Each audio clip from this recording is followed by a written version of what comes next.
Montreal! How are you guys doing today? Woo! It's going to be awesome. All right, so today we're going to talk about how to build a billion-dollar category-creating company right here in Montreal or wherever your region is outside of the valley. How does that feel for you? They want to learn about today? That's great. Awesome. So much chatter about these amazing mythical beasts, right? I mean, who here believes in unicorns? Who has one? Does anybody want one? Do you want a unicorn? All right, let me tell you a urban legend about a unicorn. Once upon a time, there was this entrepreneur in his mid-20s, and he created a marketing software company from nothing. In 7 years, the company grew to about 20 million annualized recurring revenue, 165 people all over the world. The company eventually went public. It was bought for about $1 billion. Sound like a good dream to you? Yeah, I mean, it's probably a dream a lot of entrepreneurs have. And that was my dream. And it became a little bit of a nightmare. I'm going to tell you about it. January 17th, 2007. That was a dark day. That was a day when I was going to sign the contract for my new general manager to start in Singapore to continue my world domination. But it was also the day when my board of directors let me know that my services would no longer be required. Aww. As a 33-year-old founder and CEO of Eloqua, I gave everything I had, almost literally, to that company. Sold every asset, everything I had. I went pretty deep into debt. Even my girlfriend went into debt. She's now my wife, but it worked out pretty well. We almost went bankrupt 4 times. I mean, one time, literally within a couple of days of having to shut the doors forever. But amazing. Ultimately, it did become public. I was not there to ring the bell, nor would I be there to profit in a way from that transaction that would change my life forever. So I tried a bunch of different things. I had an offer from a pretty well-known firm in the Valley, $10 million to go build a company that would compete with the company that I founded.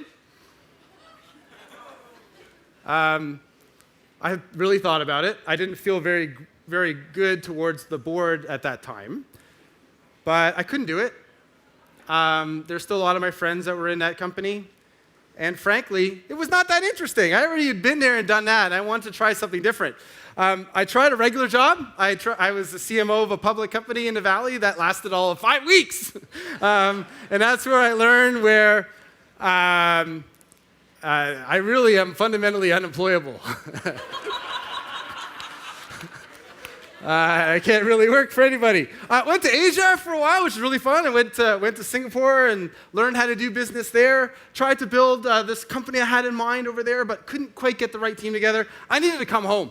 I went back home to Toronto in 2010, and literally within 2 weeks, I had the company incorporated and working on this new company here, which is Influitive. All right. I'm very excited about. We are creating a new category around advocate marketing. It's going to affect every single person here in this room. There's room for lots and lots of different people, lots of players inside the advocate marketing space. So pay attention because it's very exciting. I did get knocked off my unicorn before I could ride off into the sunset at the age of 35. But ultimately, I think I'm working on something bigger and better right now. So let's talk about this unicorn thing, since we hear so much of it these days. So, you know, these are supposed to be really rare, right? These billion-dollar startups, although we're hearing about it all the time. So maybe they're not as rare as they used to be. Does anybody know what a dragon is in this sort of mythical startup speak? Yeah. It's a company that returns an entire venture capital fund, right? Everyone in venture wants to invest in a dragon. How about this? Okay, so hopefully I don't think anyone's been labeled a moose yet. If anyone tries, resist. We don't want any Mises or mooses. However, there's a VC who's trying to popularize this idea of a narwhal.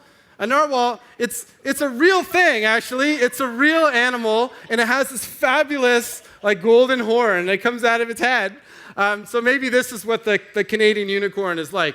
My friend, investor Dave McClure, has this entire taxonomy of mythical startup creatures. So you probably all know about the unicorns. I don't know if you know about the $100 million centaurs or the cute little My Little Ponies, right? The $10 million My Little Ponies. So that's what I was thinking about. So if you sell your company for $60 million, is that a hexapony? I don't know. Maybe it's like organic chemistry. If it's $260 million, it's like a dicentaur hexapony. Anyway, funny for those of you who've done organic chemistry. But I want to see you a new creature. Behold, this is the mighty Princess Celestia. She is the benevolent dictator of Equestria. And you can see that with her magical horn and her sparkly tail and her flowing mane and her ability to fly, she's an entire new category of horse. And what a better way to describe the category-creating startup. The one that creates not just the unicorn, but an entire ecosystem of companies in its wake. And that's what Eloqua was. Eloqua was a Celestia. Not only was it a unicorn, but there's at least 2 other unicorns, that's Marketo and HubSpot, that followed very much in its footsteps, and at least 6 centaurs I could think of, and countless My Little Ponies. So it's not that easy to build one of these things. You may think, why don't I just take a really, concept that works and just tweak it a little bit, right? And you can do that, and maybe it's a little bit easier, so why do it? The reason why is it unlocks an unbelievable amount of value, not just for you as an entrepreneur, but for the people around you, for your region, and for your country, and for the world. So I'm going to tell you how to do it. So first, a little bit of why it's so valuable. So one of the things that really is quite awesome, and looking at all the fast-growing companies, and this has become kind of a study for me. Not just looking at my own companies. I'm just fascinated with the whole concept of category creation and how to do it. If you look at every incremental amount of growth, if you're a category creator, it's worth more than 5 times than if you're a category entrant. So it's really, really worthwhile if you can think about how to create something new, the value accumulates a lot faster. How much faster? Well, check out Tesla over here. All right. There we go. If you look at Tesla's market capitalization on a unit basis, right? So if you look at its market cap per vehicle sold, completely dwarfs the rest of the category. And this is normal, by the way. You see this in category after category.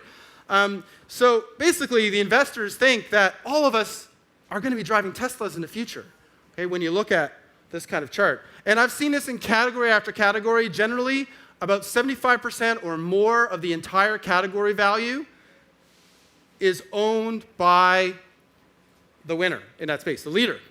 And what better way to be the leader in a category than to create it in the first place, right? You're by de facto the leader of the category if you create it. So let's go and talk a little bit about how to go and do that.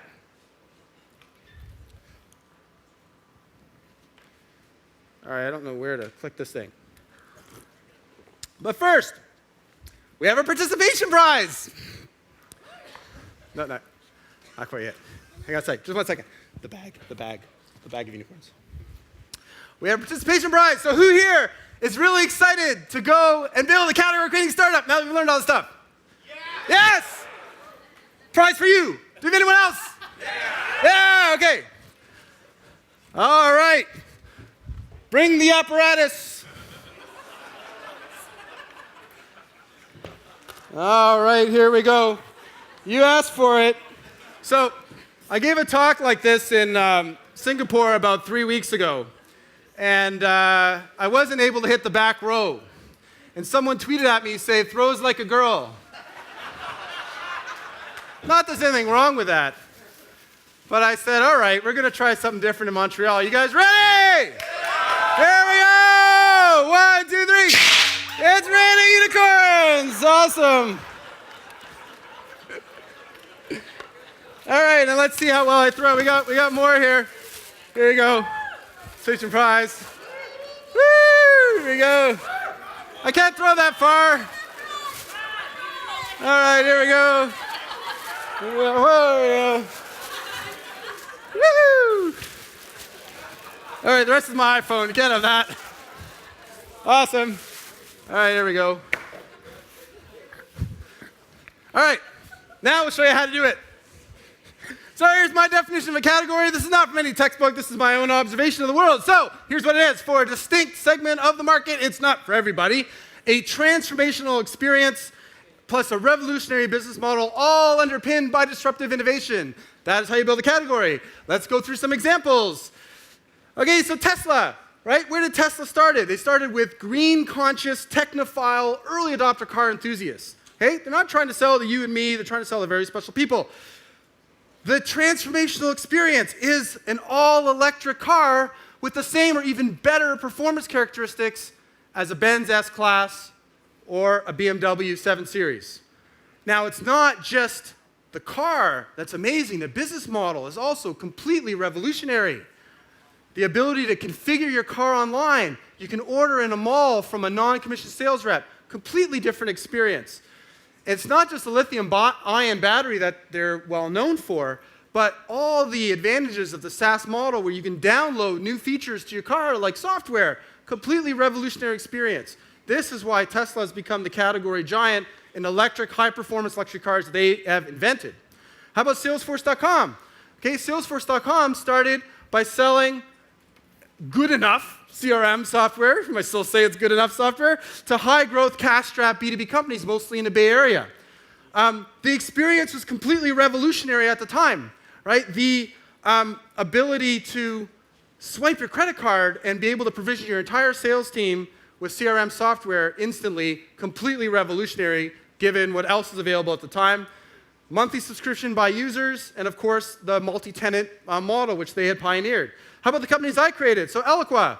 Eloqua, cloud marketing automation. So we focused on these process and demand gen-oriented marketers. They didn't even want to call themselves marketers. They found it was a dirty word. Those are the people who dealt with like colors and logos, right? They were focused on demand creation. And the revolutionary experience was the ability to automatically nurture prospects until they were sales ready. And then a sales rep could go and interact with them, which I would say is also a pretty revolutionary experience for the user to be able to research in peace without being accosted by a sales rep. I think there's some really interesting stuff there going on.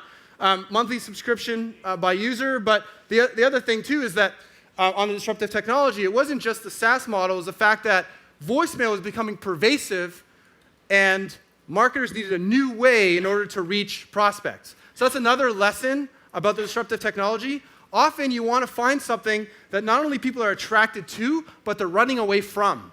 If you get both in the same thing, you get something really special. All right, how about Influitive? So we focus on advocate marketers. These are like customer marketers 2.0. And right now they're small in number, but they're going to be a lot bigger and more powerful in the future. So these are people you can bet on. So they have this revolutionary experience of having one place for all these advocates, these fans, these evangelists, to go and do lots of different activities in one place. The revolutionary business model is not just subscription, we also charge by performance. So if the product doesn't work, if it doesn't engage, you don't pay. And then we use the pervasive social web, right? A revolutionary way that people are buyers using to connect with one another, and we're leveraging that. All right. So you might think, wow, that's kind of intimidating. That's kind of hard to do. How do I do that? Well, let me tell you, Eloqua had really humble beginnings. This is how we started. We started as a proactive chat system. The idea was to connect sales reps with prospects on a website. Looked just like this. It turns out that sales reps didn't like to sporadically chat with prospects on a website. So of course we did what any good product people would do. We bolted an email engine on it so that we could have a constant stream of people to chat with sales reps. Still didn't work. But what sales reps did like doing was following up with prospects by phone or by email. That became our minimal viable product. We got profitable on that. We then went and stuck an automation engine on it, and that became a $10 billion market today around automated demand gen, now cloud-based automation. So it starts pretty modest, okay? You don't have to go and invent a rocket ship right out off the beginning. So if you look at our product, this is the Influitive Advocate Hub. This is one place for all the different types of activities that advocates do. The referrals, the references, the case studies, the videos, the feedback. Okay, those are all there, and those challenges there in the middle panel. Around the outside, we've got points, we've got a leaderboard, we've got badges, we've got lots of fun, it's entertainment, it's really cool. It's a product like nothing else in the world. That's because it's built around a different user than I think anyone else builds around, which is the advocate for companies. All right, so where do categories come from? Where do these names come from? Is it like an alphabet soup thing that comes out of your marketing department? right? Let's go invent a category. We'll just call it something. No, that's not where they come from. Well, they could come there, but that's not really going to be a good category. The best categories actually come from your users themselves. They're unearthed, right? Just like an archaeologist, you got to sweep away the dirt off these things. You got to listen very carefully to these special people who are rising because of disruptive technology. These are people who are on the rise because they're surfing this wave of disruptive technology, and they will tell you what the category is called. So I believe that categories are created in the minds of your users, special users, the ones that are rising because of disruptive technology. And if you listen carefully, these underserved heroes will tell you what the category is called. All right, keep moving. Why do this? Because these people will become powerful and much more numerous in the future, right? So you're betting on a group of people that today are weak and small, and tomorrow will be strong and numerous. That's where great categories come from. Okay, so Celestias are created by hiring the absolute best people wherever they are. I believe that is true. There's great people here in Montreal. There's great people here in Toronto. And I think I've hired some awesome people. Toronto is a great place to hire engineers. I believe that in Toronto, you've got some of the best customer service culture in the world. So we've got great customer service people. But when it comes to sales, marketing, and business development executives, still kind of underpowered. So we hire sales and marketing execs in Boston where there's a surplus of them. The Valley is obviously a magical place. And the Valley is an amazing place to hire business development professionals and product people. So we believe we should hire the best people. Doesn't matter where they are. They could be in Timbuktu for all I care. We will build an operating system to go and be able to handle them all. I'd encourage you to think the same way. Okay, what about Montreal? Can you build category defining startups here too? Yes, I believe you can. In fact, I think Vice is a great example of one created here in Montreal, creating a completely new category, totally taking user-generated content to the next level. I think it's very exciting what they do. Our comedians are awesome. You heard one earlier today, Just for Laughs, Jerry Seinfeld. This guy, it's not just me, it's crazy Canadian with billion-dollar dreams. We've got some ancient Celestias here, and BlackBerry and OpenText. OpenText still doing a great job staying relevant in this environment. Shopify and Hootsuite as sort of modern-day Celestias, where, again, you're seeing these as emblematic of multiple companies in the space. I think that we're on the road to getting there, and so is Wattpad. So you have a choice. You can take the red pill or the blue pill, right? You can incrementally just take some concept and twist it a little bit. You can take your company, you can move to the Valley. I'd like to challenge you to build the next great Celestia right here in Montreal, wherever region you are. It's just a little bit harder up front, but ultimately the rewards are there. So, ultimately, I was thrown off my Celestia. I watched her soar away out in the future, but out there, and ultimately, I think it was actually not a bad experience for me. I had a chance to really learn and think a lot about what it means to build a category-defining startup. I think it's given me a lot of guidance for what I'm doing right now. Right? It all starts with disruptive technology. Who is rising? Right? Elevate and celebrate that underserved hero. Create a transformational experience for those people with a revolutionary business model. Take advantage of the great resources that you have all around you and elsewhere in the world. So I believe here at Startupfest, the seeds of many new Celestias will be discussed, and I hope several of them will be born, and I'd like to celebrate them with you in the years ahead. Thanks so much.